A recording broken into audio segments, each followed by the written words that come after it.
वृंदावनेश्वरी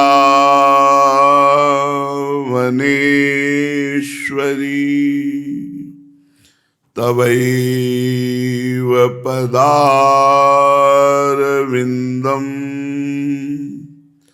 प्रेमामृतैकमकरन्द रसौघपूर्णम्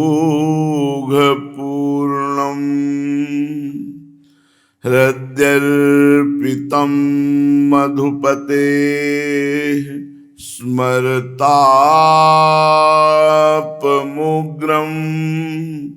निर्वापयत् परमशीतलमाश्रयामि निर्वापयत्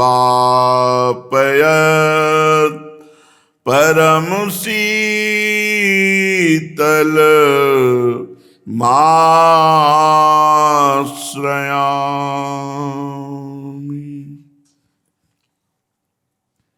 परम सच्चिदानंद घन प्रेमानंद स्वरूप नवनिभृत निकुंज महामहिम परम पावन श्री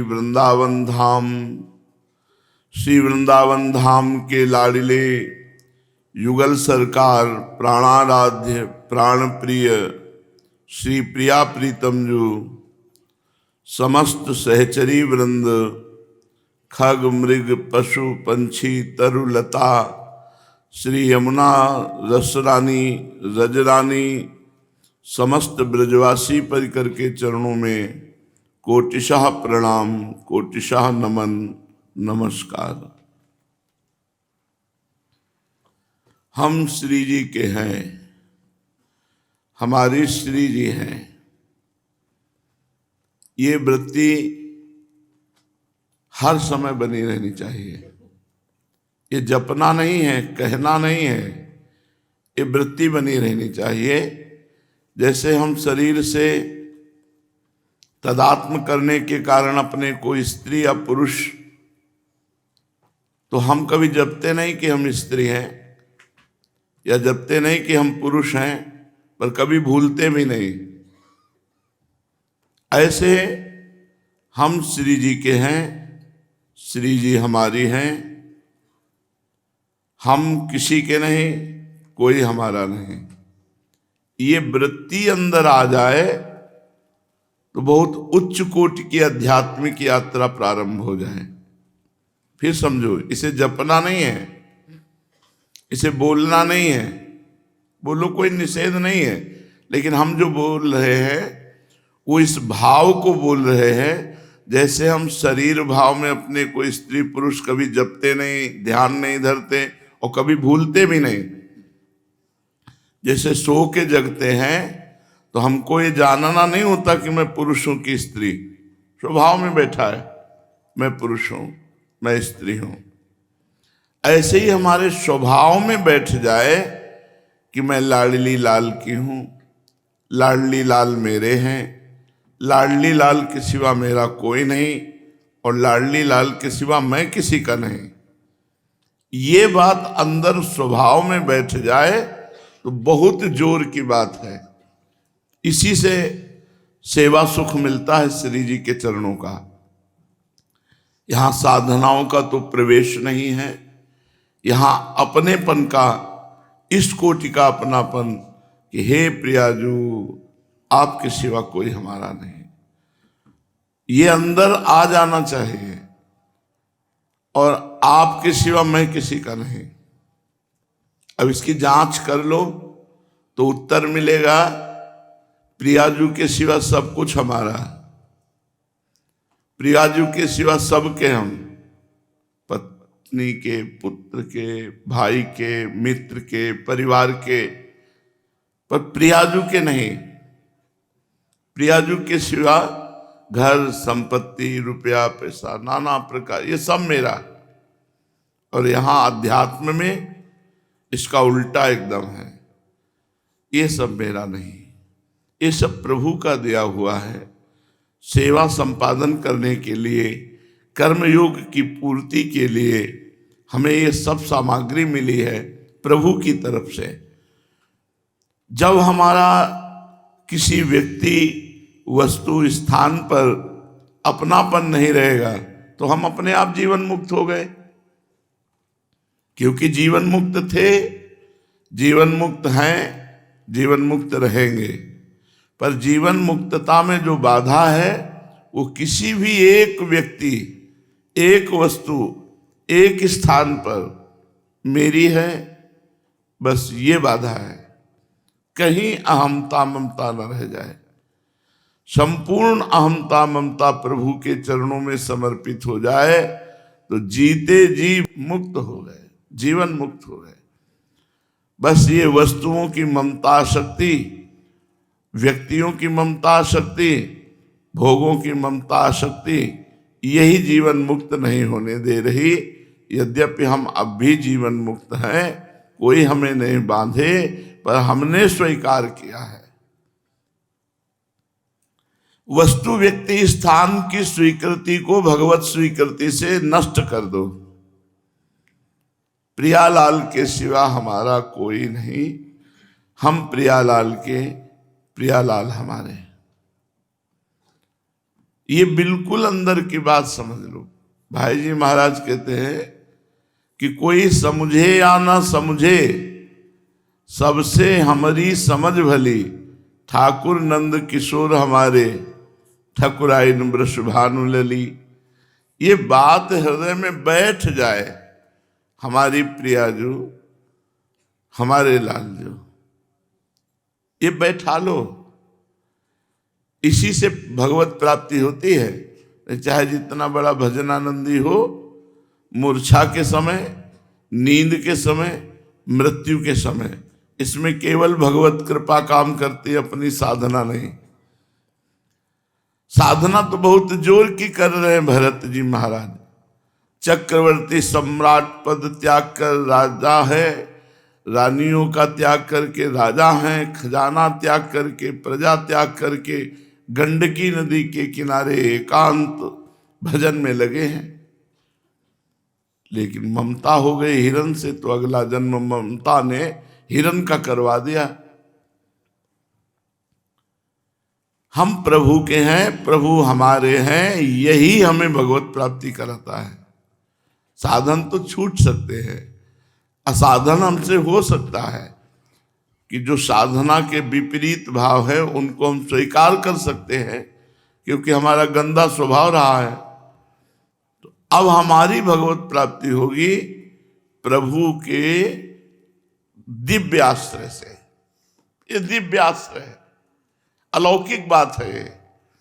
ना कोई व्यक्ति, वस्तु, स्थान को लेकर, केवल प्रभु से प्रभु को पाने के लिए अपनापन।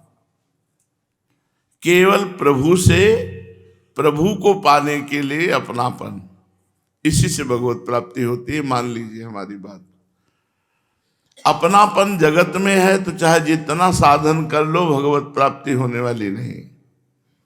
और उसी जगत के वस्तु, व्यक्ति, स्थान में अपनापन अपने स्वामिनी जी के चरणों में, तो खूब व्यवहार करो, खूब परिवार पोषण करो, धर्म के द्वारा धन कमाओ, ठीक से अपने कर्तव्य का पालन करो। आप कभी दुर्गति को प्राप्त नहीं होंगे, क्योंकि आपने अपनी बात बना ली। क्या? हम प्रभु के थे, प्रभु के हैं, प्रभु के रहेंगे, प्रभु के सिवा हमारा कोई नहीं। अव्यक्त भगवान रहते हैं, व्यक्त उनका नाम रहता है, रूप, लीला, गुण, ये सब आ जाएंगे जब व्यक्त नाम को पकड़ लोगे। राधा राधा, श्यामा श्याम, राधा वल्लभ श्री हरिवंश, राम कृष्ण हरि, जो नाम प्रिय हो उस नाम को निरंतर रटो। फिर आप देखोगे नाम के प्रताप का कैसा प्रभाव पड़ता है आपके मन पर, तन पर, बुद्धि पर, इंद्रियों पर। बड़ी दिव्य हो जाती है इंद्रियां। जो दुर्वासना में खेलने वाली होती है उनको घृणा हो जाती है दुर्वासना से। इसलिए आश्रय पकड़ो। आश्रय बहुत बड़ी वस्तु है। इष्ट का आश्रय, गुरु का आश्रय, ये जिनके हृदय में जागृत हो गया, काम हो गया। ऐसा आश्रय भरोसा कि स्वयं आश्रयदाता कहें कि तुम्हारा कल्याण नहीं होगा तो हमको इस बात पर कोई चिंता नहीं। पक्का समझ लीजिए, अंदर की बात कह रहे हैं, हृदय की बात कह रहे हैं। भगवत प्राप्ति सिर्फ भगवत आश्रय से होती है। ये जल्दी समझ में नहीं आएगी, हम बहुत हृदय की बात कह रहे हैं। मान लीजिए प्रार्थना है, कलिकाल है, मलिन बुद्धि है, हर समय भजन नहीं हो सकता। बातें बनाना अलग बात है, और जिस समय भजन नहीं हो रहा उस समय मृत्यु हो गई तो जो चिंतन होगा वही हमारी गति होगी। तो हमारे चिंतन से हमारी सदगति वाली बात तो असमर्थ है हम। भगवत आश्रय से भगवत प्राप्ति हो रही, ये बात समझ में आ गई। कैसी भी परिस्थिति हो आश्रय नहीं छूटता। जैसे देह आश्रय, ये कभी छूटता ही नहीं। सो गए तो स्वाप्निक शरीर में आस्था हो गई, मर गए तो नारकी यातना देह में या स्वर्गीय देव देह में, देह का आश्रय छूटता ही नहीं। जीवन मुक्त देह में रहते हुए, मरने के बाद वाली हम जीवन मुक्ति की बात नहीं कर रहे। शरीर में जीते हुए द्वंद्वों को जीत गया, द्वंद्वों से परास्त नहीं हुआ, वो जीवन मुक्त महापुरुष है। आश्रय में बहुत आनंद है, बहुत आनंद। बस आश्रित रहो, यही आश्रय है कि श्री जी के सिवा हमारा कोई नहीं, हम श्री जी के सिवा किसी के नहीं। सदा सनातन इकरस जोरी, महिमा निगम न जानी। ये सनातन दिव्य महिमामयी प्रिया प्रीतम की जुगल जोड़ी है, ये आश्रय से प्राप्त होती है। यह जोड़ी अविचल वृंदावन, नाहिन आन सुकाज। बस इस प्रिया प्रीतम के चरणारविंद नाम लीला गायन, उनकी सेवा, नाहिन आन सुकाज। किसी और का आश्रय मत ले लेना। एकमात्र होए अनन्य, एक व्रत गाहो। अनन्य होकर अपने इष्ट देव के एक व्रत में स्थित हो जाओ, बहुत निर्भय हो जाओगे। हम कैसे तुम्हें बताएं, हमारे पास शब्द नहीं है वो जो कहना चाहते हैं, क्योंकि वह निर्वचनीय है तो शब्द ही नहीं मिल रहे। भरोसा, आश्रय, दृढ़ आश्रय, इसी जन्म में भगवत प्राप्ति। बस दृढ़ भरोसा, दृढ़ आश्रय। नहीं, प्रियाजू मेरी, प्रियाजू के सिवा मेरा कोई नहीं। रोने का मन करेगा जब ये बात आ जाएगी, प्रियाजू के सिवा मेरा कोई नहीं। और ये आपको अनुभव होने लगेगा कि जहां जहां प्रियता है वो केवल स्वार्थ की है। स्वार्थ हटा, प्रियता गई। जिस दिन तुमसे सामने वाले का स्वार्थ नहीं बनेगा, उसी दिन से वो वैर कर लेगा, प्रीति नहीं करेगा, तुम्हारा मंगल नहीं करेगा। ये तो कोई महाभागवतों में स्थिति होती है कि नीचता का आचरण होने पर भी वो प्रसन्न मुद्रा में रहे। नहीं तो जरा जरा सा मान अपमान, दुख सुख, लाभ हानि, ये हमें परेशान कर रहे और हम जीवन मुक्त हो जाएंगे। बस एक भरोसा, लाडली जी का भरोसा, सब बात बन जाएगी। श्री जी कभी किसी का भरोसा नहीं तोड़ते, ये हम तुम्हें उनका स्वभाव बता रहे हैं। हमारी प्यारी जू कभी भरोसा नहीं तोड़ती, और प्यारी जू के अधीन प्यारे जू हैं, तो सारा सिस्टम हमारे लालजू के अधीन है, और लालजू लाडली जू के अधीन है, और लाडली जू बहुत कृपालु दयालु। कैसे तुम्हें बस भरोसा कर लो, हमारा काम हो गया। समझ रहे हैं हमारी बात?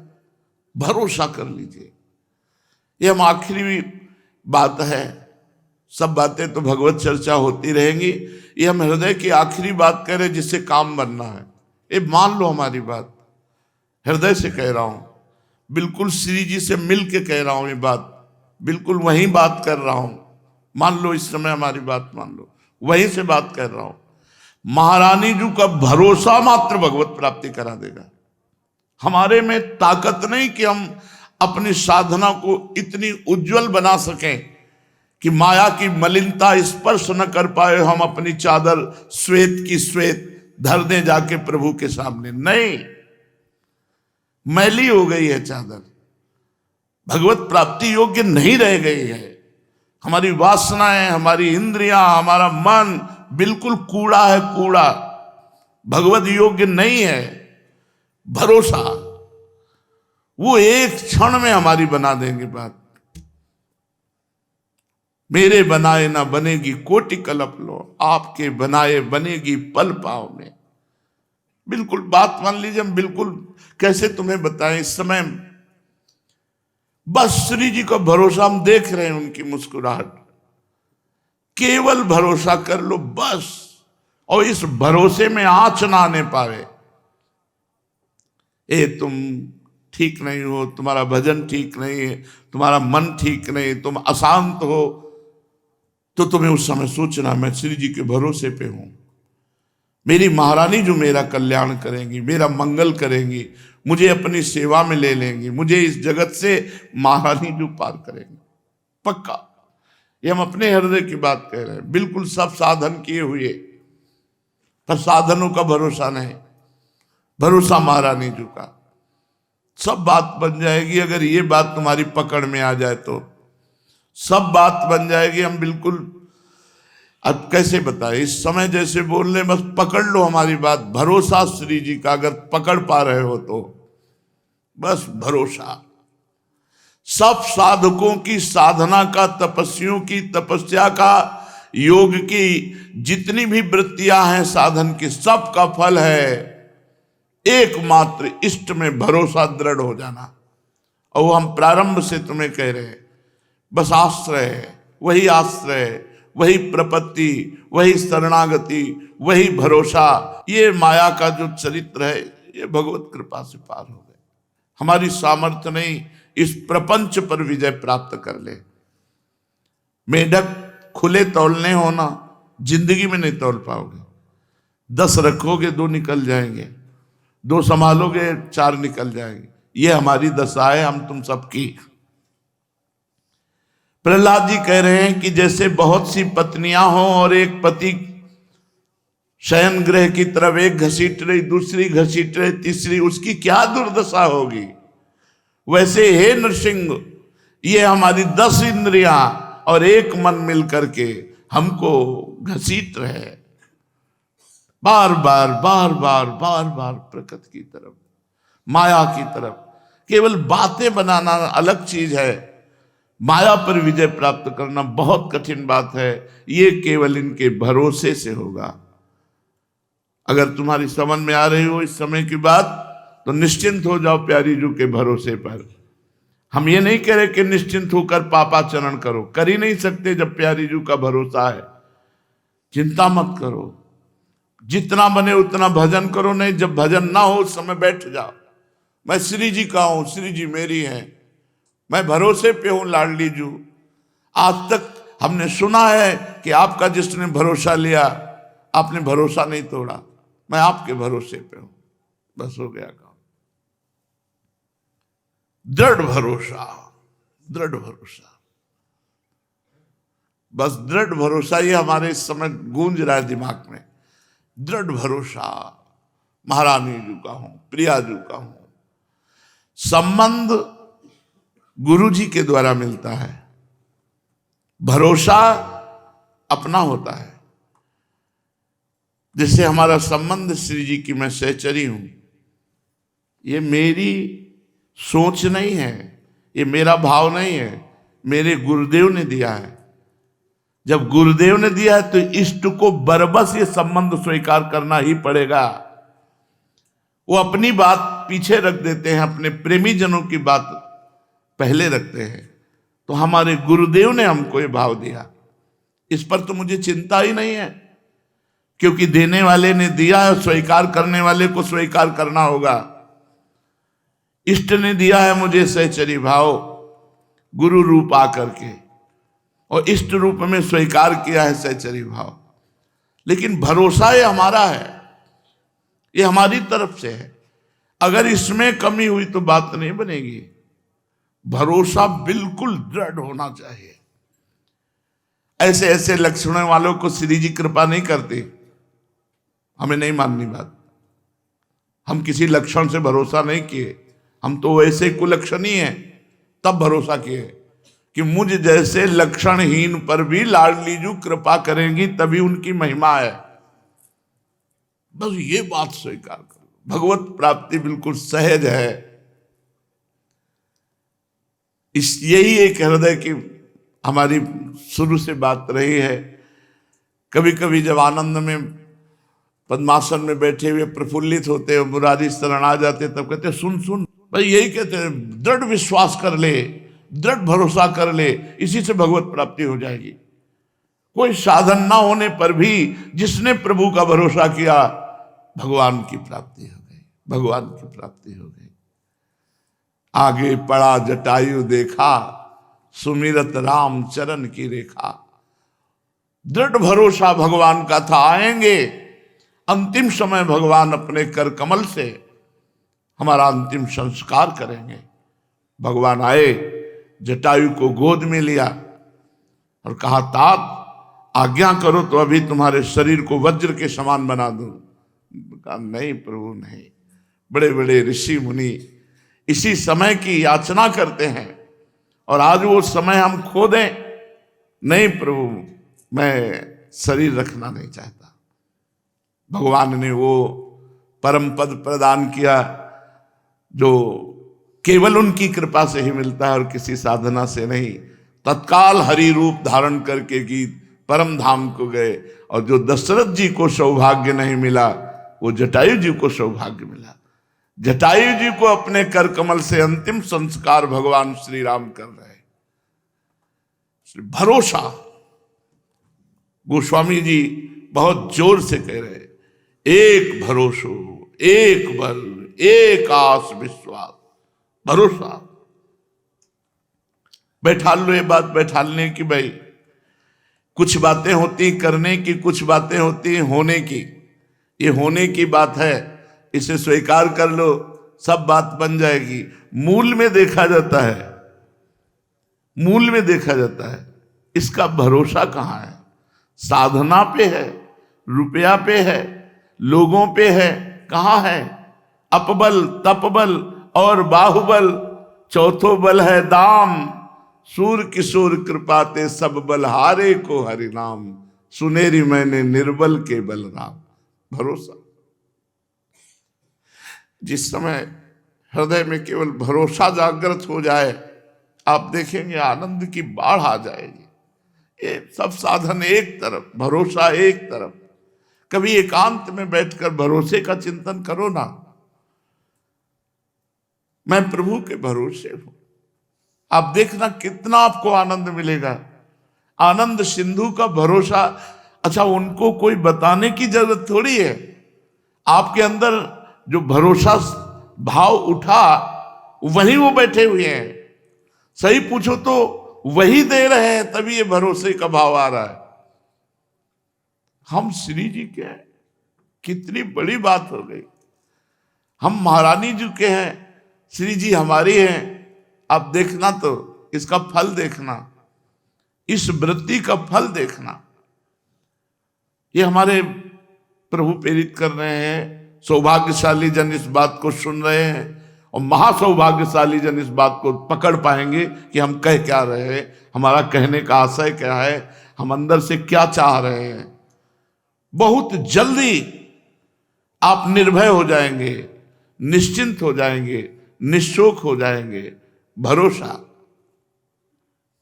दृढ़ भरोसा, बस विश्राम समझो जीवन का। जीवन का परम विश्राम आप कौन है, कैसे हैं, इससे कोई हमें लेना देना नहीं। बस भरोसा कर लो, हमारे प्रभु पर भरोसा कर लो, हमारी लाडली जू पर भरोसा कर लो। बस जीवन को आप देख लीजिएगा किस धारा में पहुंच जाएगा। अपनी चिंता छोड़ दो। जब तक अपनी चिंता करोगे, भरोसा दृढ़ नहीं हुआ। प्रियालाल का चिंतन करो, प्रियालाल के सुख के लिए आचरण करो जितना बन सके। नहीं बैठे हैं भरोसे में, ये हम बहुत आखिरी की बात कह रहे हैं, बहुत जोर की बात कह रहे हैं, बहुत ऊपर की बात कह रहे हैं। काहू के बल भजन को, काहू के आचार, व्यास भरोसे कुंवर के, सोवत पाँव पसार, सोवत पाँव पसार। मेरी महारानी, मेरी लाडली जो, मेरी प्रिया जो। कैसे वो देख रहे, मुस्कुरा रहे। बस ये बात वही पकड़ पाएगा। फिर भी कह माइक से कह रहे हैं, पकड़ वही पाएगा जिसका महाभाग्य उदय हुआ है। जो हम कह रहे हैं, जो हमारे हृदय में इस समय स्फुलित हो रहा है, भरोसा। ये हरिराम व्यास जी कह रहे हैं, आचार्य हैं, विशाखा सखी के अवतार हैं। कह रहे काहू के बल भजन को, किसी को भरोसा अपने भजन का होता है, अपनी साधना का होता है। जो शरीर से साधन बनते हैं उनका भरोसा होता है कि इससे हमें ये फल मिलेगा। किसी को जितेंद्रियता का, आचार व्यवहार का भरोसा होता है, मैं बड़ा पवित्र हूं, मैं बहुत जितेंद्रिय हूं, मैं बहुत। और किसी को होता है भरोसा महारानी जी का। ये खास बात है। भजन तो हमारा छूट सकता है, जितेंद्रियता तो टूट सकती है, व्यवहार हमारा बिगड़ सकता है, लेकिन भरोसा हमारा नहीं बिगड़ सकता। दृढ़ भरोसा, व्यास भरोसे कुंवर के, सोवत पाँव पसार। पूज्यपाद शिवड़िया बाबा जी महाराज। महापुरुषों के वचन हमारा व्यवहार और परमार्थ दोनों पुष्ट कर देते हैं। पकड़ लेना है बात, ये बिल्कुल आप समझ लो, स्थित होकर वहीं से बात तुमको सुनने को मिली है। पकड़ लो, जिसको पकड़ना हो, बिल्कुल फ्री, बिना किसी प्रयास के वो बात बन जाएगी। यहां एक पैसे की जरूरत नहीं भगवत प्राप्ति में, एक पैसे की। केवल स्वीकृति, केवल स्वीकृति, केवल भरोसा। छा गया आनंद, छा गया हृदय में, केवल भरोसा। हृदय में भरोसा कर लेना, फिर देखना आपको कैसा लगता है। पर वो जैसे आ रहा है, वो पता नहीं आप समझ पा रहे हैं कि नहीं समझ पा रहे हैं हमारी बात। इस समय हम प्रवचन नहीं कर रहे, इस समय हम अपने हृदय की बात आपके सामने रख रहे हैं, जिससे हम हर समय आनंदित रहते हैं, जिसमें हर समय गरजते रहते हैं। न मृत्यु का भय है, न दुख है, न कोई पीड़ा है, न कोई परेशानी है। सब कुछ होते हुए भी कुछ नहीं है। वो बात जो भरोसा है, ये श्री जी ने दिया है। ये जो आज अभी हम आपको बोले, अब हम तुम्हें घटना बता रहे हैं अपने जीवन की। जिस समय पहली रिपोर्ट हमारे हाथ में आई कि तुम्हारी किडनी फेल, हम गंगा किनारे रहने वाले, हमको ये भी पता नहीं कि किडनी किसे कहते हैं। सच्ची मानना, क्योंकि कभी जन समुदाय, जन संपर्क से संपर्क ही नहीं हुआ, संसार का ज्ञान ही नहीं हुआ। 35 वर्ष की अवस्था तक संसार क्या मुझे ज्ञान ही नहीं हुआ। गांव के किनारे से केवल जो गंगा जी जहां रास्ता नहीं है तो निकल गए हैं, लेकिन मुझे किसी संसारी आदमी से बात करना है, संसार का ज्ञान है। संसार का ज्ञान तो श्रीधाम वृंदावन में हुआ। मानो मेरा जन्म नया वृंदावन में हुआ, जिससे हम व्यवहार को समझ पाए। नहीं, केवल परमार्थ के सिवा कुछ नहीं। परमार्थ के लिए अपने जीवन को न्यौछावर करके मृत्यु की भी परवाह न करना, ऐसा साधन प्रधान जीवन था। ना कृपा और ना भरोसा, ये दो शब्द हमारे जीवन में नहीं थे। कृपा और भरोसा शब्द नहीं थे, साधना जीवन में थी। ऐसा करने से ये होगा, इस साधन से ये होता है, इस साधन से ये होता है। रामकृष्ण मिशन में जब स्वामी जी जो उस समय विराजमान थे, उनके पास बलराम भाई ले गए। उन्होंने रिपोर्ट देखी, कहा बाबा तुम्हारी दोनों किडनी बहुत शीघ्र खराब हो रही और परिणाम मृत्यु, इसमें कोई उपाय नहीं है। शायद उस समय डायलिसिस उपलब्ध नहीं होगा, क्योंकि इस शब्द का कहीं भी ना दिल्ली में उच्चारण हुआ था ना यहां हुआ था। तो हम कहा इसका मतलब मृत्यु कितने दिनों में? वह कभी भी हो सकती है। उन्होंने ऐसा कहा रामकृष्ण मिशन में स्वामी जी ने। बस वो रिपोर्ट लेके आए, 1 रुपया हमारे पास नहीं, एक व्यक्ति पानी देने वाला नहीं। वही बलराम भाई जो शाम तक आते, कभी 9 बजे पूछते थे कुछ खाया, कुछ मिला भिक्षा में। अगर हम ऐसे कह देते तो भाग जाता, तुरंत कुछ न कुछ जरूर लाता और खाता। आज तक वैसे ही श्रद्धा एक व्यक्ति है जो पहले दिन वृंदावन में मिला था और आज तक वैसे ही समर्पण, वैसे ही भाव, तनिक भी कहीं किंचित भाव में अंतर नहीं।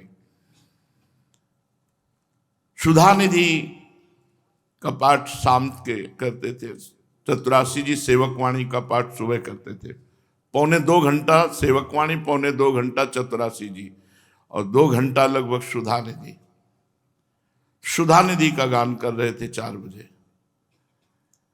एकदम भाव में आया कि ब्राह्मण के घर जन्म हुआ, बचपन से भगवत मार्ग में निकले, साधना, तो जो काशी का काम था वो तो भगवान विश्वनाथ जी की कृपा से जैसा हुआ हुआ।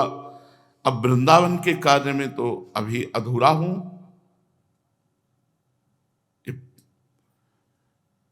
अभी 2-3 वर्ष हुए होंगे वृंदावन में आए हुए और राधा वल्लभ जी के बने हुए, सोई रिपोर्ट मिल गई थी। अधूरा जीवन वृंदावन रस को तो हमने जाना ही नहीं, और जाने का समय आ गया। और अब मन कोई साधन बन पाएगा मेरे से, क्योंकि अब तो जाने का समय। बहुत भोलापन था इसलिए कि अब समाज को देख करके समझ में आ रही, नहीं तो समाज शून्य जीवन था। चिल्ला चिल्ला के रोने लगा, एकांत कमरा था, और ऐसी तन्मयता बनी कि हे लाडली बिल्कुल अबोध हो, आपको भी नहीं जानता ना इस मार्ग को जानता हूं। तो अधूरा जीवन, और ऐसा पवित्र जीवन निकला और अधूरा जीवन जाएगा। अब कोई साधना तो कर नहीं सकता, आपको रिझाने की सामर्थ्य नहीं। हमारे पास न भोग है, न इत्र है, न वस्तु है, न पदार्थ है, केवल मैं ही मैं हूं। और शरीर था कि साधना करूं, तो अब तो वो भी गया, क्योंकि अब किडनी खराब है। बड़ा अर्थ भाव आया, बहुत, मतलब वो स्थिति हम आपको नहीं बता सकते। वो वही जानता है जिसका कोई संसार में नहीं है। बस उसी समय एक घटना घटी, वो हम तुम्हें नहीं बता सकते। बस इतना केवल कहते हैं कि मेरे लिए ही तो साधना होती है, तू मेरा। भरोसा शब्द यहां आया, नहीं कभी जीवन में भरोसा शब्द नहीं था, साधना शब्द था।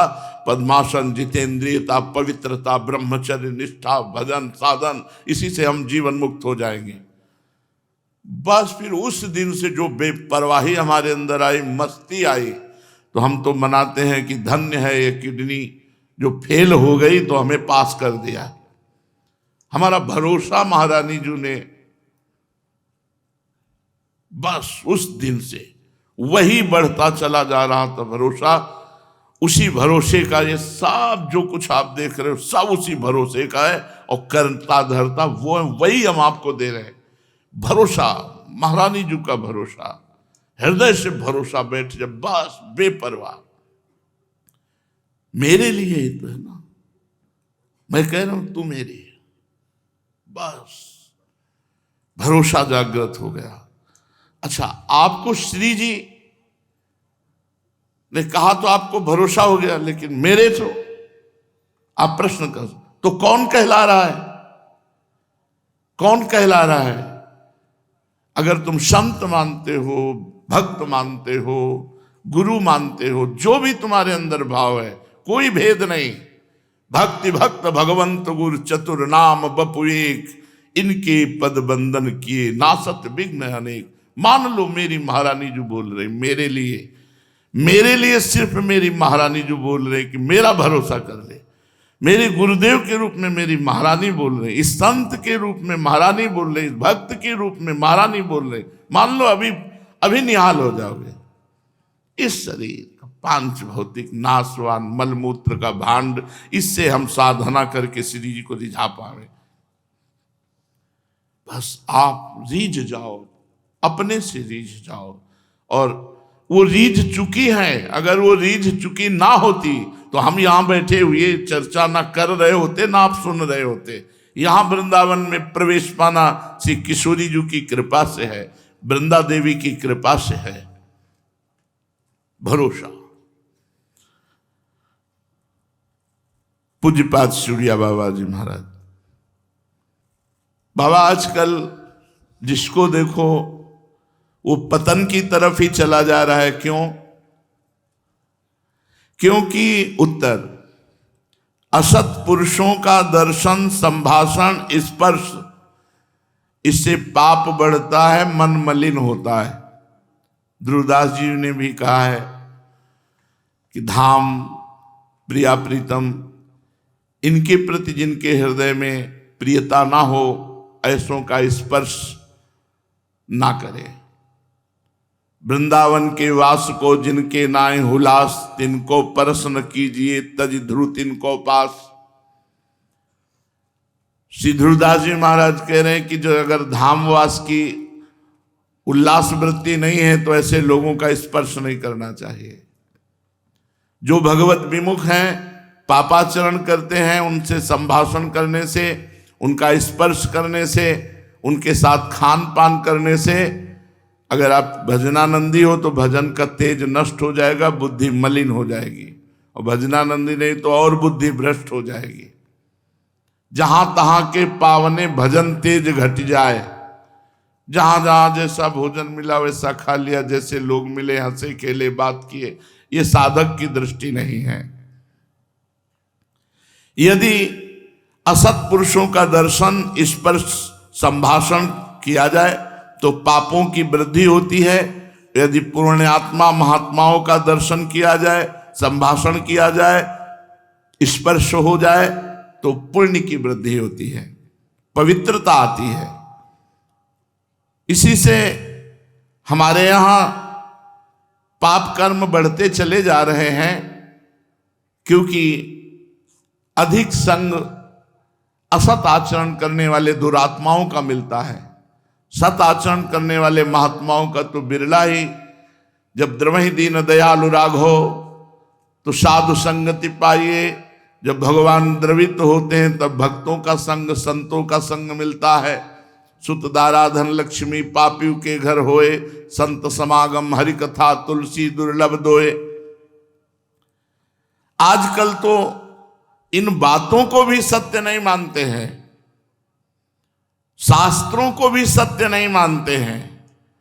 जब शास्त्रों को सत्य नहीं माना जाएगा, संतों को सत्य नहीं माना जाएगा, तो पतन ही होगा। कौन तुम्हें संभालेगा कि तुम्हें ये करना चाहिए, ये नहीं करना चाहिए। आजकल के लोग आधुनिक पद गाने वालों के पद गाते हैं, नहीं गाना चाहिए। कह रहे सूरदास जी, तुलसीदास जी, मीराबाई जी, हरिवंश महाप्रभु स्वामी हरिदास जी, हरिव्यास देवाचार्य, इन महापुरुषों के जो समाधि के द्वारा भाव में प्रियालाल की दिव्य लीलाएं देख रहे, वो पद गाने चाहिए। इधर उधर के तुकबंदी जोड़ के, आजकल ये तुकबंदी से थोड़ी है चतुरासी जी, केलीमाल जी, महावाणी जी, ये भाव समाधि में डूबे हुए प्रियालाल की दिव्य लीलाएं जो हो रही, उन्हीं को रच रहे हैं। पूज्यपाद उड़िया बाबा जी कहते हैं ऐसे आधुनिक शब्दावली को जोड़े हुए पदों का नहीं गायन करना चाहिए। अब जैसे अभी आते हैं एकांतिक में कोई, हमने गीता की टीका की है, ठीक है, गीता भगवान की वाणी है, लेकिन तुम टीका करने की अधिकारी हो, तुम्हारी स्थिति कहां है? अगर कृष्णाकार स्थिति है तो तुम्हें लेके बात कहने की हिम्मत कैसे हुई कि मैंने गीता की टीका की? अगर भगवदाकार वृत्ति नहीं है तो तुम्हारी सामर्थ्य क्या है कि गीता के शब्दों को समझ लो? शब्दार्थ, भावार्थ, रहस्यार्थ, भगवान की गुणवाणी भगवान में ही स्थित होकर के समझी जा सकती है। किसी भी ग्रंथ के अर्थ को जो महापुरुष किए हुए हैं भगवत प्राप्त, उनकी वाणी पढ़ो। जो भगवत प्राप्त महापुरुष, उनके द्वारा जो पद हैं, उनके द्वारा जो वचन हैं, उनको मानो। वाणी उनकी जो समदर्शी हैं, जो निरपेक्ष हैं, जो मननशील है, जो निर्वैर है, जो भगवत स्थित द्वंद्वातीत हैं, उनकी वाणी, उनकी रचना। ये भारतवर्ष की जनता जो अधोगति को प्राप्त होने वाले आचरणों में जा रही है, हम सबसे निवेदन करते हैं कि हमारे सनातन पद्धति में नया वर्ष चैत में लगता है, संवत्सर से बदलता है। ठीक है, आप अंग्रेजी तारीख का नया उत्सव मनाते हैं, मनाइए, मुझे कोई विरोध नहीं, क्योंकि किसी भी निमित्त से उत्सव मनाइए, नाम कीर्तन कीजिए, भगवत चर्चा कीजिए, वृंदावन धाम की परिक्रमा लगाइए, तीर्थों का अवगाहन कीजिए, अन्य आवश्यकता जिनको वस्तुओं की है उनको दान कीजिए। ब्राह्मण, गौ, संत, महात्मा, जो भी जैसा तुम्हारा भागवतिक भाव। सबसे प्रार्थना है, यदि आप ये हैप्पी न्यू ईयर मनाएंगे तो हैप्पी तभी होगा जब भगवान का नाम कीर्तन करवाइए, 24 घंटे नाम कीर्तन करवाइए। भगवान की 24 घंटे नाम कीर्तन की वृत्ति से जगत मंगल होता है। जहां जहां नाम की आवाज जाती है, जिसके कान में पड़ती है उसके पाप नष्ट होते हैं, उसकी पुण्य वृद्धि होती है, उसका मंगल। यह हैप्पी। शराब पीना हैप्पी नहीं, मांस खाना हैप्पी नहीं, व्यभिचार करना हैप्पी नहीं, उद्दंडता करना। आप देखो नए नए सैकड़ों बच्चे ऐसे नशे करेंगे कि घर तक पहुंचना मुश्किल हो जाएगा, और वो क्लबों में केवल ये कि आज हैप्पी न्यू ईयर। किस बात का हैप्पी? अधर्माचरण का महापाप जिसे कहा गया, वो मदिरा पान, व्यभिचार, जुआ खेलना, नशा कर, ये सब हैप्पी? मूर्खता। प्रसन्नता तो भगवान के चरणारविंद का आश्रय लेने से, उनके चिंतन से है। ब्रह्मभूता प्रसन्नात्मा। हैप्पी माने प्रसन्नता, तो ब्रह्मभूता प्रसन्नात्मा, ना कि ये मलिन आचरण करना। इसलिए सबसे प्रार्थना है, इस नवीन वर्ष के प्रारंभ में ही कसम खाइए कि मैं कभी भी, अगर आप मानते हैं इस अंग्रेजी नवीन वर्ष को, हम कहते हैं मानो, किसी भी तरह मानो, तुम उसे भगवान से जोड़ दो, सब मंगल हो जाएगा।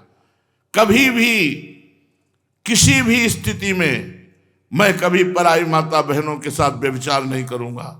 नियम लो, मैं कभी शराब नहीं पीऊंगा, मैं कभी मांस नहीं खाऊंगा, मैं कभी किसी का भूल कर अहित नहीं करूंगा। तब तो तुम्हारा हैप्पी न्यू ईयर होगा। नहीं, हैप्पी नहीं हो सकता, पक्का हैप्पी नहीं हो सकता। असत आचरण करने वाला कभी प्रसन्न नहीं हो सकता। थोड़ी देर हर्षित हो सकता है, लेकिन शोकित होना पड़ेगा। हमारा भारतवर्ष महान भगवत धर्म युक्त है। ये अधोगति को जो जा रहा है, ये नवीन बच्चे, नवीन अवस्था की बच्चियां, ये सब अपनी मर्यादाओं को छोड़कर गलत आचरणों की तरफ बढ़ रहे, इसलिए बहुत हानि है। पूज्य बाबा जो शास्त्र के नियमानुसार चलता है, उसकी भागवतिक और लौकिक दोनों उन्नति होती है। ऐसी धूर्तता छाती है कि हैप्पी न्यू ईयर, धूर्तता, उद्दंडता, मलिनता, अपवित्रता, असभ्यता, ये हैप्पी होगा तुम्हारे लिए न्यू ईयर? ये नया साल तुम्हारे लिए आनंद, नया साल आनंद होगा।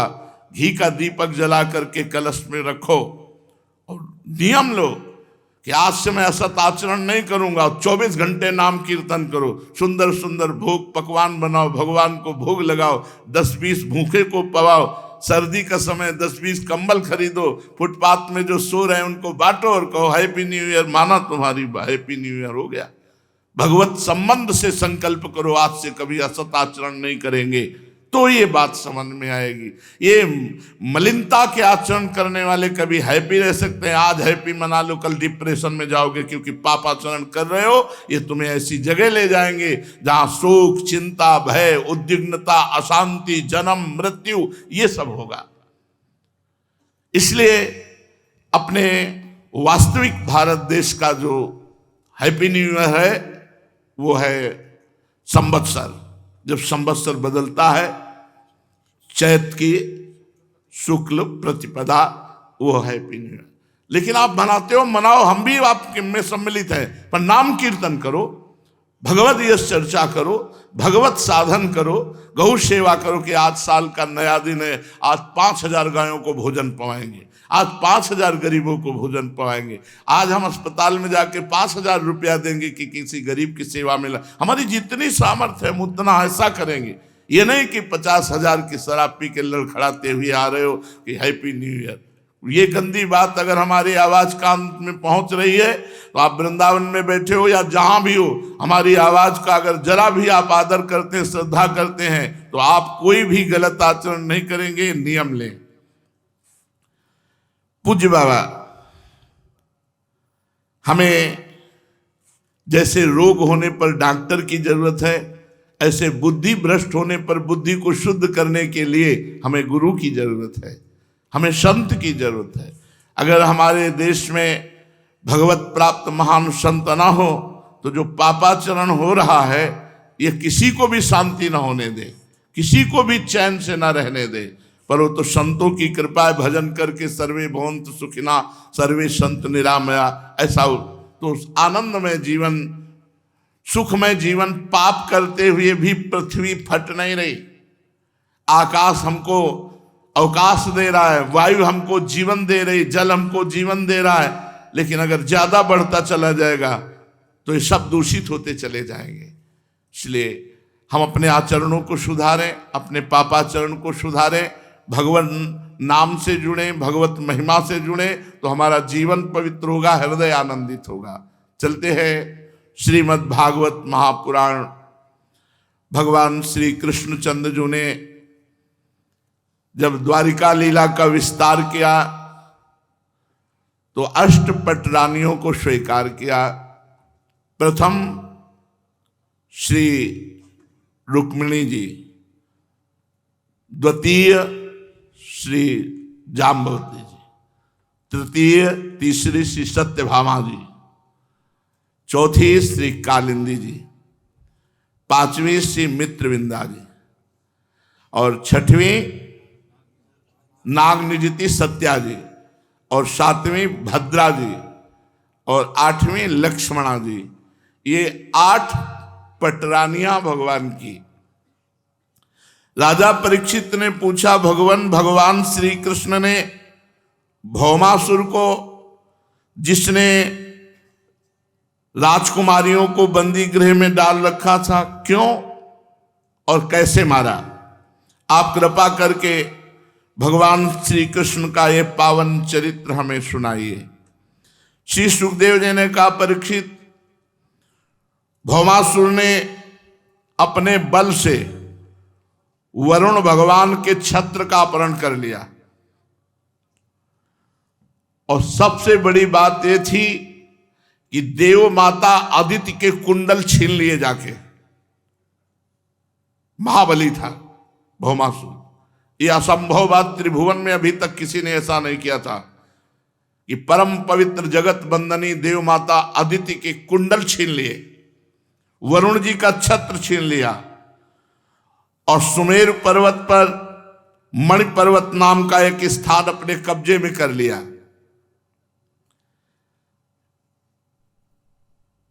द्वारिका में राजाओं के द्वारा प्रार्थना भेजी जाती, छोटे छोटे राजा कर भगवान से उसकी सब करतूतें बताते भौमासुर की।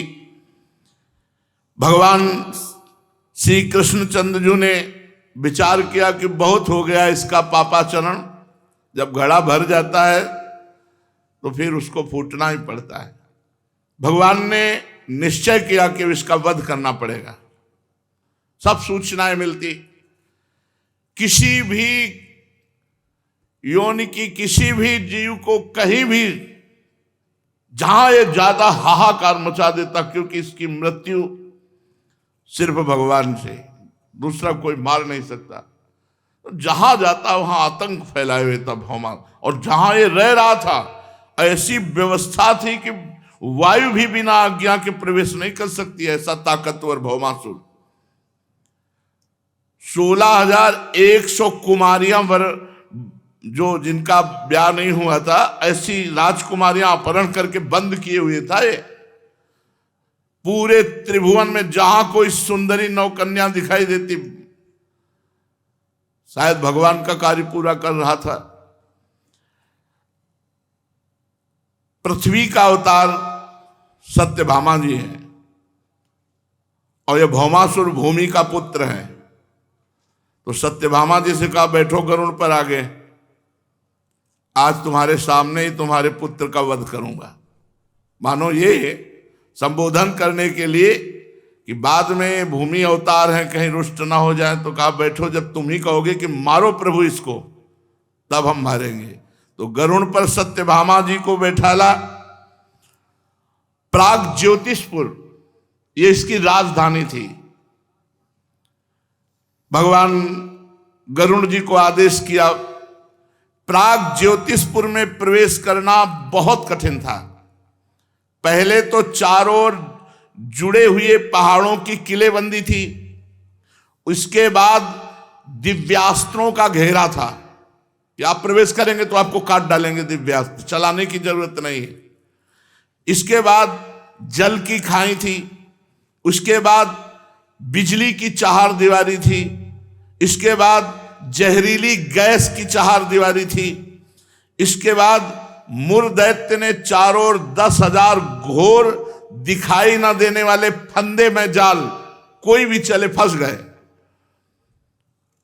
इतनी तो उसकी प्राग ज्योतिषपुर की सुरक्षा थी कि वहां प्रवेश ही कोई नहीं कर सकता जहां भौमासुर रहता था। भगवान श्री कृष्ण ने कौमोदकी गदा को आदेश किया पहाड़ों को चकनाचूर कर दो। आदेश देते ही फोड़ डाला, भगवान की दिव्य गदा ने चूर चूर कर दिया पहाड़ों को। सुदर्शन चक्र को आज्ञा की जितने दिव्यास्त्र सबको नष्ट कर दो, सब शस्त्रों की मोर्चाबंदी छिन्न भिन्न कर दी। सुदर्शन जी को आदेश किया ये अग्नि की, जल की, गैस की जितनी चार दीवारियां हैं सबको नष्ट कर दो। भगवान का सुदर्शन चक्र उनको नष्ट कर दिया। मुर दैत्य के फंदों को अपनी तलवार को आदेश किया काट दो, दिखाई नहीं देते थे, तलवार ने सबको, दिव्यास्त्र हैं भगवान के। इसके बाद बड़ी बड़ी मशीनें लगी हुई थी, यंत्र। अगर कोई वीर पुरुष गया तो यंत्र उसे घसीट के तुरंत नष्ट कर देंगे। उस समय भी भौमासुर ने ऐसी व्यवस्था, भगवान ने 5 जन्म शंख का नाद किया तो सब मशीनें विदीर्ण हो गई, नष्ट हो गई। अब जो आखिरी परकोटा था, भगवान गदाधर ने मारा, गदा तो पूरी विध्वंस कर दिए परकोटे।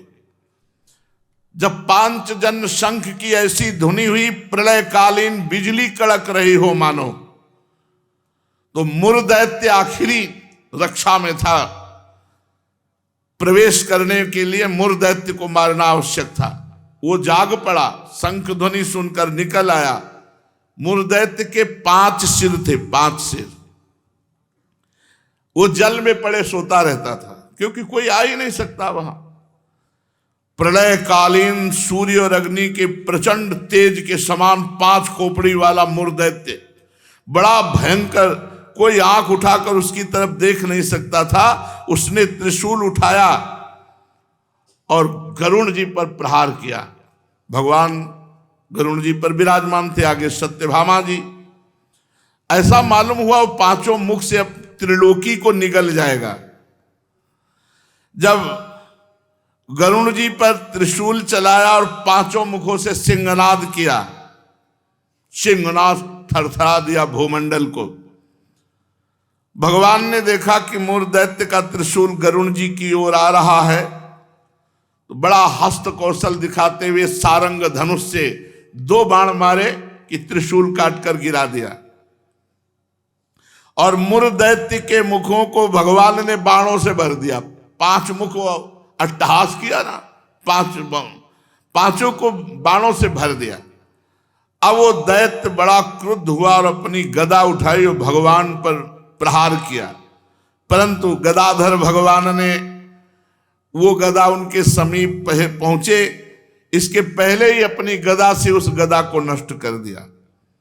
अब वो भुजाएं फैला करके भगवान श्री कृष्ण और गरुण जी को मीसने के लिए चला। इतना बलवान, भगवान ने सुदर्शन जी को आदेश किया कि इसका हिसाब किताब कर दो। भुजाएं, जांग, गर्दन, छाती सब जगह से काट के वहीं ढेर कर दिया सुदर्शन जी ने। अमूर दैत्य के प्राण पखेरु उड़ गए और जल में गिर पड़ा, जैसे इंद्र के वज्र से शिखर कट जाने पर कोई पर्वत समुद्र में गिर पड़ा हो। इसके बाद मुर दैत्य के 7 पुत्रों की रक्षा थी नगर की। ऐसे थोड़ी था भौमासुर का नगर। ताम्र, अंतरिक्ष, श्रवण, विभावसु, वसु, नभस्वान, अरुण, ये सब महाबलवान मुर दैत्य के समान। क्रम बाय क्रम इनकी पूरी सुरक्षा थी प्राग ज्योतिषपुर की। जो ही सुना पिता को मारा श्री कृष्णचंद्र ने, शस्त्र अस्त्रों से सुसज्जित होकर पीठ नामक दैत्य को अपना सेनापति बनाकर भगवान श्री कृष्ण पर चढ़ाई कर दी। भगवान श्री कृष्ण पर बाण, खड्ग, गदा, शक्ति, रिष्टि, त्रिशूल, प्रचंड शक्तियों की वर्षा करने लगे वो दैत्य। भगवान ने सारंग धनुष से निकले हुए बाणों से सब अस्त्र शस्त्रों को काट कर गिरा दिया और शस्त्र प्रहार से सेनापति पीठ, उसके साथी दैत्यों के सिर, जांघें, भुजाएं, पैर, कवच सब सुदर्शन चक्र को आदेश किया, काट काट करके सब ढेर कर दिए। भगवान का सुदर्शन अमोघ। जब पृथ्वी के पुत्र नरकासुर, जिसे भौमासुर कहते थे, उस देखा कि भगवान श्री कृष्ण प्रवेश कर गए, सब विध्वंस कर दिया, असह्य क्रोध हुआ। वो मद वाले हाथियों की सेना में गजराज पर विराजमान होकर भगवान श्री कृष्ण के सामने आया और उसने देखा कि आकाश पर गरुड़ पर पहले सत्यभामा जी विराजमान है, फिर भगवान विराजमान है। जैसे सूर्य के ऊपर बिजली, वर्षाकालीन श्याम मेघ शोभायमान हो, सूर्य गरुड़ जी और बिजली सत्यभामा और वर्षाकालीन मेघ श्री द्वारिकाधीश महाराज। भौमासुर ने देखते ही भगवान पर शतग्नि नाम की शक्ति का प्रहार किया। भगवान ने सारंग धनुष से अमोघ बाण के द्वारा तुरंत उस शक्ति को नष्ट कर दिया। भगवान ने सुदर्शन चक्र को आदेश किया, जितने इनके सैनिक हैं वो तो बस केवल घूमना है, वहां कोई अस्त्र शस्त्र सुदर्शन जी को नहीं रोक सकता। जिधर घूम गए सब साफ हो गया। उस समय भगवान गरुण जी पर सवार होकर के गरुण जी को आदेश किया, इनके हाथियों की सेना को विदीर्ण कर दो। पंजे और पंखों के मार से बड़े बड़े गजराजों को विदीर्ण कर दिया। चोंच, पंजा, पंख। महाबली गरुण जी हैं, महाबली। त्रिभुवन में इनसे बड़ा बली कौन होगा, जो भगवान को विराजमान करके चलते हैं। अनंत ब्रह्मांडों का भार भगवान लेकर चलते हैं। चोंच, पंखे और पंजों की मार से भौमासुर के जितने भी गजराज हाथी थे सब मारे गए। अब भौमासुर अकेले खड़ा। उसने देखा गरुण जी की मार से तो मेरी सेना सब नष्ट हो गई। तब गरुण जी पर वज्र से भी कठोर शक्ति का प्रहार किया। गरुण जी ने एक पंखे के झटके से पूरी शक्ति को नष्ट कर दिया। गरुण जी हैं, गरुण जी। कभी अवसर आएगा तो जब अमृत हरण करने गए ना स्वर्ग लोग, तब इनके बल का विक्रम देखो। वायु देवता, अग्नि देवता, बड़े बड़े देवता, देवराज इंद्र सब कुछ चलाए। देवराज इंद्र ने वज्र चलाया तो इतना बड़ा पंख एक छोड़ दिया, कहा तुम्हारे वज्र का सम्मान करता हूं, नहीं तुम्हारे वज्र को अपनी चोंच से अभी चकनाचूर कर दूं। गरुण जी भगवान के वाहन हैं। पक्षीराज गरुण जी ने अपने पंख से ही उस शक्ति को नष्ट कर दिया। भौमासुर ने जब देखा मेरी कोई चाल नहीं चल रही, कोई उद्योग नहीं चल रहा, सब विफल हो जा रहा, उसने त्रिशूल उठाया और भगवान श्री कृष्ण की तरफ बढ़ा प्रहार करने के लिए। तो सत्यभामा जी ने कहा प्रभु ये प्रहार कर रहा है, इसके पहले बोले बस बस तुम्हारे आदेश की जरूरत थी, क्योंकि उनको पता नहीं है मेरा पुत्र है, सत्यभामा रूप में है, भूमि पुत्र ही भौमासुर। भगवान ने सुदर्शन चक्र से कहा कि भौमासुर का सिर किरीट कुंडल सहित अलग कर दो। बस सिर कुंडल किरीट के सहित सुदर्शन जी ने काट करके नीचे फेंक दिया। और यही सुदर्शन भगवान के अनन्य भक्त, जो भी अनन्य भक्त होते हैं उनकी रक्षा के लिए होता है, इसीलिए भक्त निर्भय होता है। अम्बरीश जी को थोड़ी पता था सुदर्शन जी पीछे हमारे हैं। दुर्वासा जी ने कृत्या प्रकट की, झपट करके कृत्या को भस्म करके दुर्वासा जी को त्रिभुवन में दौड़ाया सुदर्शन चक्र ने। यही, इससे बड़ा पद कौन होगा? हम हरिदास हैं, भगवान के जन हैं। अब तो भौमासुर के जितने सगे संबंधी सब हाय हाय पुकार उठे, देवता ऋषि मुनि पुष्पों की वर्षा करने लगे। अब पृथ्वी प्रकट होकर भगवान के पास आई। भगवान श्री कृष्ण के गले में वैजयंती के साथ बनमाला पहने हुए जैसे विराजमान थे, तो आई और कहा कि मेरे बेटा भौमासुर ने आदित्य माता के कुंडल उतारे थे, ये कुंडल लीजिए। तपाए हुए रत्न जटित दिव्य कुंडल, और कहा ये वरुण का छत्र और एक महामणि, ये सब दिव्य जो अपहरण करके लाया था। पृथ्वी देवी बड़े बड़े देवताओं के द्वारा पूजित विश्वेश्वर भगवान श्री कृष्ण को प्रणाम करके हाथ जोड़कर भक्ति भाव भरे हृदय से स्तुति करने लगी। पृथ्वी देवी ने कहा नमस्ते देव देवेश शंख चक्र गदाधर भक्तेच्छोपात रूपाय परमात्मन नमोस्तुते। नमः पंकज नाभाय नमः पंकज मालिने नमः पंकज नेत्राय नमस्ते पंकजांघ्रे। नमो भगवते तुभ्यं वासुदेवाय विष्णवे पुरुषायादि बीजाय पूर्ण बोधाय ते नमः। अजाय जनयित्रेस्य ब्रह्मणे अनंत शक्तये परावरात्मन भूतात्मन परमात्मन नमोस्तुते। त्वं वै शिशक्षुरज उत्कटं प्रभो तमो निरोधाय बिभर्य संवृतः स्थानाय सत्वं जगतो जगत्पते कालः प्रधानं पुरुषो भवान परः। पृथ्वी देवी ने कहा हे शंख चक्र गदाधारी देव देवेश्वर, मैं आपको नमस्कार करती हूं। हे परमात्मन, आप अपने भक्तों की इच्छा पूर्ण करने के लिए उसी के अनुसार रूप प्रकट किया करते हैं। आपको हे श्री कृष्ण मैं नमस्कार करती हूं। प्रभु, आपकी नाभि से कमल प्रकट हुआ है, आप कमल की माला पहनते हैं, आपके नेत्र कमल से खिले हुए और शांतिदायक हैं, आपके चरण कमल के समान सुकुमार और भक्तों के हृदय को शीतल करने वाले हैं। आपको मैं बार बार नमस्कार करती हूं। हे प्रभु, आप समग्र ईश्वर धर्म यश संपत्ति ज्ञान और वैराग्य के आश्रय हैं। आप सर्वव्यापक होने पर भी स्वयं वसुदेव नंदन के रूप में प्रकट हैं। मैं आपको नमस्कार करती हूं। आप ही पुरुष हैं और समस्त कारणों के भी परम कारण हैं। आप स्वयं पूर्ण ज्ञान स्वरूप हैं। मैं आपको नमस्कार करती हूं। आप स्वयं तो हैं जन्म रहित, परंतु इस जगत के जन्मदाता आप ही हैं। आप ही अनंत शक्तियों के आश्रय ब्रह्म हैं। जगत का जो कुछ भी कार्य कारण में रूप है, जितने भी प्राणी पाणी हैं, आप सबके स्वरूप हैं, सब रूपों में आप हैं। हे परमात्मन, आपके चरणों में मेरे बार बार नमस्कार है।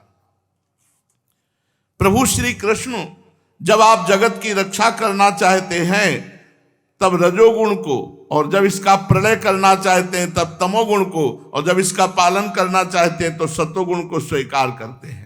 परंतु ये सब करने पर भी आप इन गुणों से ढकते नहीं, लिप्त नहीं होते। हे जगतपते, आप स्वयं ही प्रकृति पुरुष और दोनों के संयोग वियोग के हेतु काल हैं और उन तीनों से परे भी हैं।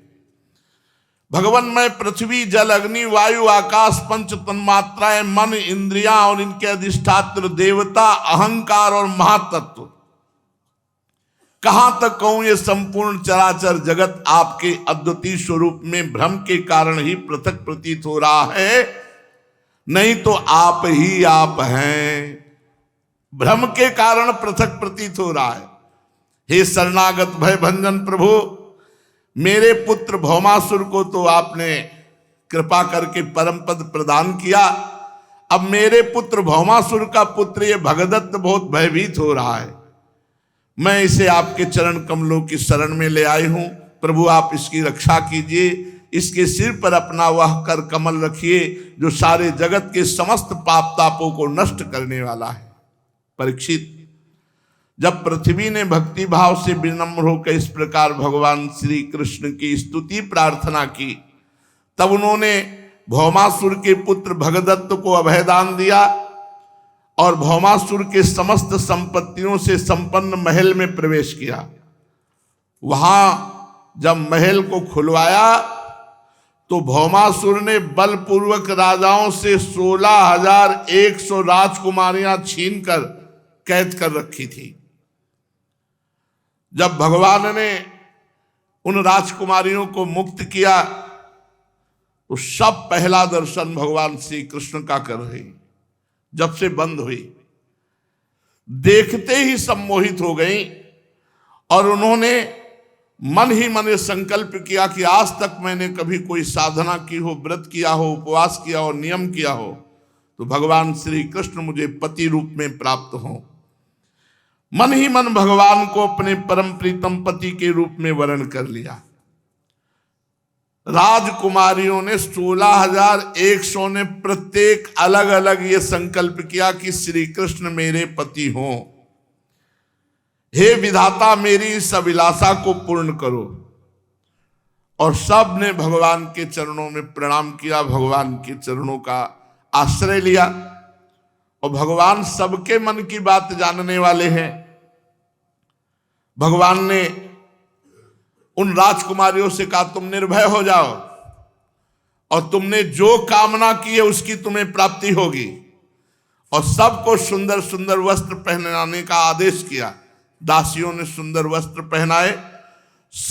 16,100 पालकियां मंगाई। एक एक राजकुमारी को सुंदर सुसज्जित करके द्वारिका भेजा और वहां से बहुत बड़ा खजाना, रथ, घोड़े, अतुल संपत्ति ये सब भेजी द्वारिका। एरावत के वंश में उत्पन्न हुए वेगवान 4-4 दांत वाले सफेद रंग के 64 हाथी वो भी द्वारिका भेजे। इसके बाद भगवान श्री कृष्ण ने सत्यभामा जी को लेकर के कहा, चलो तुम्हें देवराज इंद्र की राजधानी के दर्शन करावें। गरुण जी से कहा, ले चलो, स्वर्ग ले चलो। वायु से तीव्र गति मन की, और मन से भी तीव्र गति गरुण जी की है। जैसे आप अमेरिका गए तो सोचो अमेरिका पहुंच गया, मन पहुंच गया। इससे भी तीव्र गति गरुण जी का। स्वर्ग चलना है तो है पूरा होते हुए स्वर्ग पहुंच गए। स्वर्ग चलना है महाराज स्वर्ग आ गया। गरुण जी महाराज ऐसे भगवान के वाहन, ऐसे थोड़ी वाहन की कितने 100 किलोमीटर गिरफ्तार में चलेंगे, कई बजे पहुंचेगा, ऐसा नहीं है। स्वर्ग चलना है, महाराज आ गया। ये तो मन की गति है। आपने ऑस्ट्रेलिया, अमेरिका कुछ भी जो देखा है आप देखो, सोचो ऑस्ट्रेलिया पहुंच गया मन। और मन से भी कई गुना बढ़कर तीव्र गति गरुण जी की है। और गरुण जी से भी कई गुना बढ़कर के तीव्र गति भगवान श्री हरि की है। तभी तो जब देखा गजेंद्र के पास गरुण ने तो छोड़ करके भगवान तुरंत गरुण को भी छोड़ दिया। और तुरंत बचा, क्योंकि वो डूबने में कितना समय लगता है। महाराज भगवान श्री कृष्ण चंद्रजू देवराज इंद्र की राजधानी अमरावतीपुरी में गए। देवराज ने देखा कि भगवान पधारे, तो इंद्राणी के सहित सत्यभामा और भगवान श्री कृष्ण का पूजन किया। फिर देव माता आदित्य को प्रणाम करके भगवान ने कहा, माता ये अपने कुंडल स्वीकार करो, भौमासुर मारा गया। सत्यभामा जी से कहा, चलो देवपुरी की तुम्हें वाटिकाएं दिखा देते हैं, उपवन, अब जहां आप सराय विहार करते हो सुंदर। बताया ये पारिजात है, ये कल्पतरु है, इसकी ये महिमा, इसकी ये महिमा है। सत्यभामा जी ने कहा, हमारे भी उपवन में एक कल्प वृक्ष होना चाहिए। बोले उखाड़ लेते हैं। गरुड़ जी को आदेश किया कि हम भी विराजमान होंगे, सत्यभामा जी एक कल्प वृक्ष रख लो गरुड़ जी पर। कल्प वृक्ष देवराज इंद्र ने जब अमृत अपहरण किया था तो कहा कि हे देव शिरोमणे, मैं आपसे पूछता हूं कि आप में कितना बल है, क्योंकि हम कोई भी देवता आपके बल की था नहीं पा रहे। तो बोले पूरे ब्रह्मांडों को एक पंख पे रख के भगवान को विराजमान करके आराम से उड़ सकता हूं। गरुड़ जी कर पूरे ब्रह्मांडों, तो एक कल्पवृक्ष से क्या चीज होती, पूरे ब्रह्मांडों को एक पंख में विराजमान करके भगवान सहित मैं आराम से उड़ सकता हूं। गरुड़ जी महाराज भगवान के वाहन हैं, जिनको भगवान अपनी ध्वजा पे धारण करते। गरुड़ ध्वज भगवान को कहा, मंगलम भगवान विष्णु मंगलम गरुड़ ध्वजा मंगलम पुंडरीकाक्ष मंगलाय तनो हरि। अब भगवान ने गरुड़ जी को प्रेरणा की, तो गरुड़ जी ने चोंच से ऐसे उगाड़ करके रख लिया कल्पवृक्ष। देवराज इंद्र ने देखा कि हमारे बगीचे से कल्पवृक्ष उखाड़, अभी पूजा की है, अपनी मां के कुंडल नहीं ला पाया। बताओ, अब वो है, सची ने कहा ये तो हमारे बगीचे का प्रेरण लिए जा रहे हैं। अब वैसे तो दबा हुए थे देवराज इंद्र, लेकिन जब पत्नी कह दे तो कुछ और रंग आ जाता है। तो सत्यभामा जी के महल में जब तो थोड़ा ची चपड़ के भगवान ने कहा कि देख लो, आप महाभारत में वर्णन, थोड़ा ची चपड़ करने लगे, प्रभु आप, तो कहा देख लो, सम्मान से ले जाने जाए तो ले जाने दो, नहीं तो भगवान। अच्छा, बाल्यावस्था में देख ही चुके हैं, गिरिराज गोवर्धन 7 दिन तक धारण किए थे, पूरा अपना सब वैभव लगा के कुछ कर तो पाए नहीं। इतना कल्प वृक्ष की महिमा की जहां से निकले योजनों सुगंध, मकरंद के लोभी भंवरे स्वर्ग से द्वारिका में आ गए। बड़ा महिमा है कल्प वृक्ष की, ऐसे थोड़ी है। परीक्षित जब इंद्र को अपना काम बनाना था तो सिर झुकाकर मुकुट रखकर भगवान के चरणों का स्पर्श किया और दास अपने को साबित किया। और जब भगवान कल्प वृक्ष लाने लगे तो लड़ाई ठान ली। बड़ा दोष है इनको धनाढ्यता, धिक्कार है ऐसी धनाढ्यता, श्री सुखदेव जी महाराज कहते। परंतु भगवान ने एक मुहूर्त में ही सबको समझा दिया कि तुम हमसे जीत नहीं पाओगे, और ला करके कल्प वृक्ष। अब भाई राजकुमारियों से कि तुम्हारी सबकी कामना थी मैं पति रूप में प्राप्त हूं, बनो दुल्हन, सब सजाओ, दासियों को आदेश किया। एक मुहूर्त में एक साथ 16,101 रूप धारण करके एक मुहूर्त में विवाह किया। अथो मुहूर्त एकस्मिन् नानागारेषु ताः स्त्रियः यथोपये में भगवास तावद्रूप धरो अव्ययः। वैसे जैसी भावना की थी वैसे 9 किशोर रूप 16,100 रूप धर के एक ही मुहूर्त में सबसे ब्याह किया। कितने हो गए? 16,108। सर्वशक्तिमान अविनाशी भगवान के लिए इसमें आश्चर्य की कौन सी बात है? भगवान सुखदेव जी कहते, परीक्षित, भगवान ने 16,108 महल द्वारिका में ऐसे जो देवराज इंद्र के पास भी भोग सामग्री वो नहीं होगी, वो द्वारिका में थी, जिनके बराबर जगत में कहीं कोई सुख सामग्री नहीं। मति और गति के परे की लीला उन महलों में थी। अविनाशी भगवान श्री कृष्ण आत्मानंद में मग्न रहते, उनको किसी की जरूरत नहीं। लक्ष्मी जी की ये सब अंश स्वरूपा शक्तियां हैं जो 16,108 है। भगवान सबके साथ ऐसे ही व्यवहार करते जैसे साधारण पुरुष। परीक्षित, ब्रह्मादि बड़े बड़े देवता भी भगवान के वास्तविक स्वरूप को और उनकी प्राप्ति के मार्ग को नहीं जानते उन्हीं रमा रमण भगवान श्री कृष्ण को इन स्त्रियों ने पति रूप में प्राप्त किया। इनके सौभाग्य का क्या वर्णन हो सकता है। अब नित्य निरंतर भगवान के प्रेम के द्वारा उनके आनंद की वृद्धि होती। भगवान जब महल में पधारते तो प्रेम भरी मुस्कुराहट, मधुर चितवन, नव समागम, प्रेमालाप तथा भाव बढ़ाने वाली लज्जा से युक्त होकर वो सब भगवान की सेवा में रहती। कितने अहोभाग्य। उनमें से सभी पत्नियों के साथ सेवा करने के लिए सैकड़ों दासियां रहती, पर जब भगवान पधारते तो दासियां नहीं, वो स्वयं भगवान की अगवानी करती, चरण पखारती, पंखा झलती, इत्र फुलेल चंदन आदि लगाती, फूलों के हार पहनाती, संवारती, सुलाती, भगवान को स्नान कराती, भगवान को भोजन कराती, अपने हाथों से भगवान की दिव्य सेवा करती। चाहे जितना रुपया हो, सेवा तभी मानी जाएगी जब अपने हाथ से करोगे। अगर आप पुजारी रखते हो तो आप 1 लाख रुपया लगाओगे तो 2 लाख 10 लाख भगवान दे देंगे, सेवा नहीं मानी जाएगी। सेवा मानी जाएगी जब अपने हाथ से भगवान की सेवा करोगे। भगवान श्री कृष्णचंद्र जी सबके पास सब समय रहते थे। किसी भी पत्नी को ऐसा महसूस नहीं होता था कि भगवान हमारे पास नहीं है, सबके पास रहते थे। श्री राधा वल्लभ लाल की जय।